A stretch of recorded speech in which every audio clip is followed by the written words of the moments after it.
Okay, let's talk about gold plates, shall we? Let's talk about codices and scrolls. Let's talk about writing media. If the earliest writing that we know of was on little things that you could hold in your hand, clay tablets. And then for a long time after that, when people needed something handy to write on, like a letter or something, a lot of times they'd write on ostraka, potsherds. And so, certainly the notion of writing on smaller, harder pieces of some kind of material has been in the conceptualization, the apprehension, the experience of writing from the very beginning, throughout different cultures. Different writing media lend themselves really well to particular formats. Papyrus lends itself very well to scrolls. Papyrus lends itself much better to scrolls than does parchment. When people started switching over to parchment for scrolls, they'd stitch them together to make the scrolls because they were used to writing on papyrus scrolls, because the papyrus can be made easily into the scrolls by pasting the sheets together. But with parchment, you have to stitch them together. Well, we'll do that because we're used to scrolls, even though parchment really works better for codices. Papyrus, their Nag Hammadi codices are papyrus, and as I understand, I don't think papyrus is as... I don't think it's as good at holding a fold. It can get brittle over time, right? It can fray. So folding it, I don't remember if the Nag Hammadi codices were folios. I don't know if they had sheets folded or if they were just like individual sheets, like stacked and bound. Is that why Coptic binding is the way it is? I'll have to look into that. The point is, the papyrus lends itself to scrolls in very, very, very well, and parchment lends itself better to codices. But people kind of tend to adapt an existing format to new media when they're working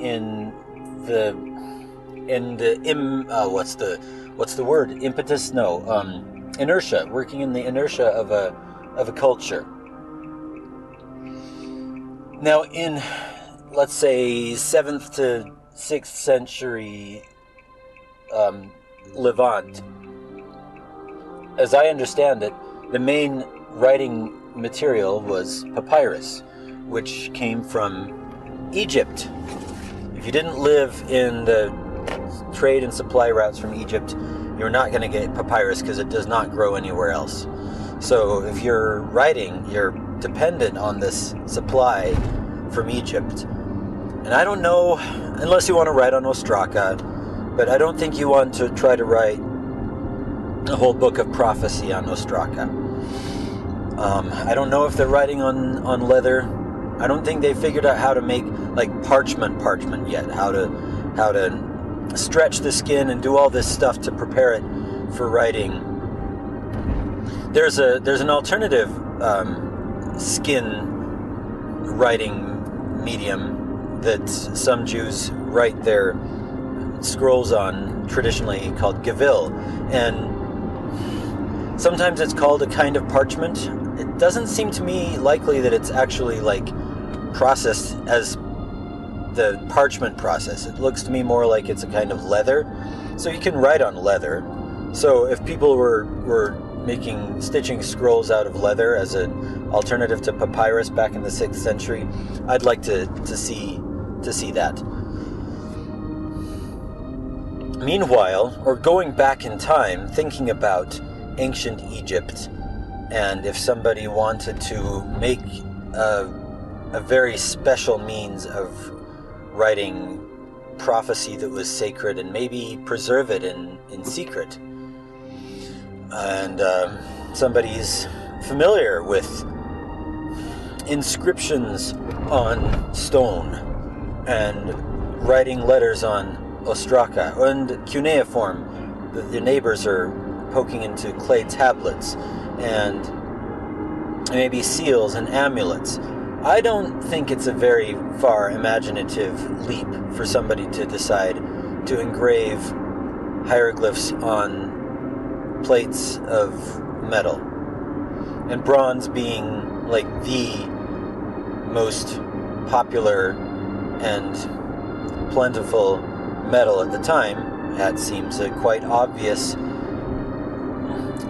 alloy to make your writing plates out of.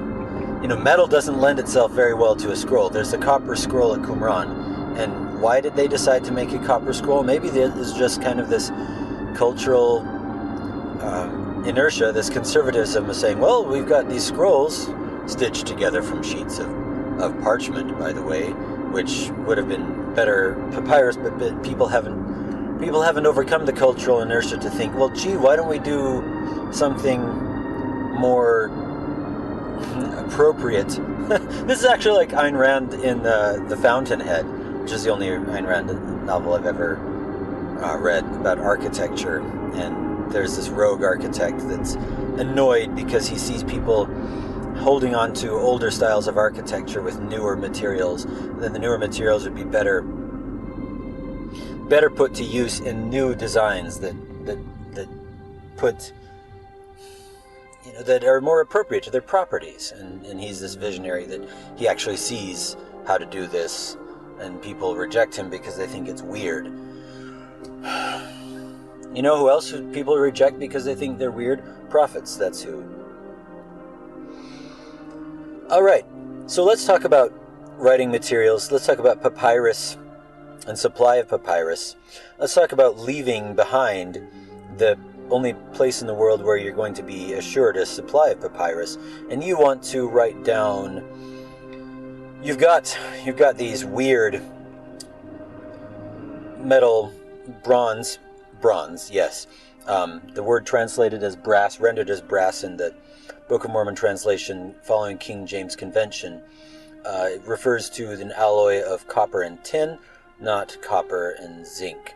The copper-zinc alloy that we now call brass was devised later on, was not a common alloy back in that day. It would have been copper and tin, otherwise bronze. It's one of those shifting ways that the words shift, kind of like corn in the King James means grain, not maize. Alright, so here we are. We've got these bronze plates with these engravings on them, and we're in a new land across the ocean. There's no papyrus growing here. What are we going to write on? We can't make papyrus. We certainly can't buy papyrus from the Egyptian merchants. Well, maybe we can write on skins. All right. If we want to write on skins of animals, we're going to have to get enough animals to make it work. Nephi doesn't specifically mention domesticating animals until they have to leave the land of first inheritance and set up in Nephi. And by that time, he hasn't even gotten the idea of he didn't have time to wait.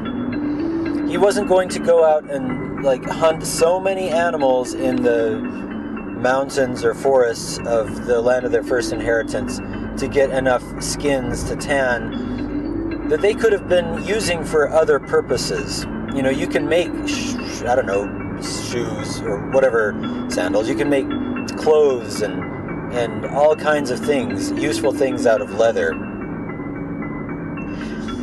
Useful things out of metal, out of precious metals. Alright, let's think about this. Precious metals. Nephi's a skilled metallurgist. They find ores. They find metal ores. He's got a professional interest in this, right? In their first inheritance, they find a lot of ores of precious metals, and he knows how to work them. And it's going to be very tempting, as we learn a generation later, for people to be so proud of their metallurgical skill that they're going to amass a lot of shiny bling from these ores that they can find, right? Metal, I would expect gold and silver and copper melting together to be not too difficult, and maybe it has a more an easier workability. You're not in Egypt, you're in Egypt. You can spare some bronze, and Pharaoh's not going to get after you for appropriating gold and silver for your writing material. In the New World, you're setting up all on your own. There's no Pharaoh. You are the leader of the people, and you're setting up a new society, and you're trying to set it up in a way that's not so greedy. It's not going to work very well, but there's going to be some success for a while, off and on. So you've got these plates from the old world. Well, doesn't it just totally make sense? It is easier to melt tumbaga plates on a model that you have for your writing substrate than it would be to try to procure and prepare enough animal hides to start writing on. And so why would you even do that? So the medium suggests and influences the format if you allow it to. So yeah, you've got this tradition of metal codices for all practical intents and purposes. Now later on, apparently they do devise some kinds of more perishable writing media. We're not given specifics as to whether that was some kind of ancient Chinese style scroll of slats of wood, or if they figured out how to write on some kind of cloth. But they don't seem to be particularly, the scribes at least, don't seem to be particularly interested in that. They're well aware from the very beginning that that's perishable. They start their remarkable civilization with this visionary and clever employment of technology that's appropriate. It's in context with the history of writing and the experience of writing as always being familiar with using small pieces of hard stuff. And it's appropriate to their setting.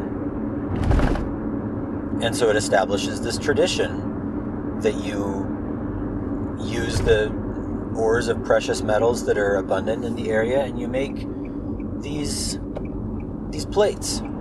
So we're sundered. We're sundered from the Mediterranean cultural arena with its social mechanism of papyrus scrolls and the cultural inertia that caused the adoption of parchment and sewing parchment into scrolls, which was rather silly, actually, a rather silly way to to adopt parchment.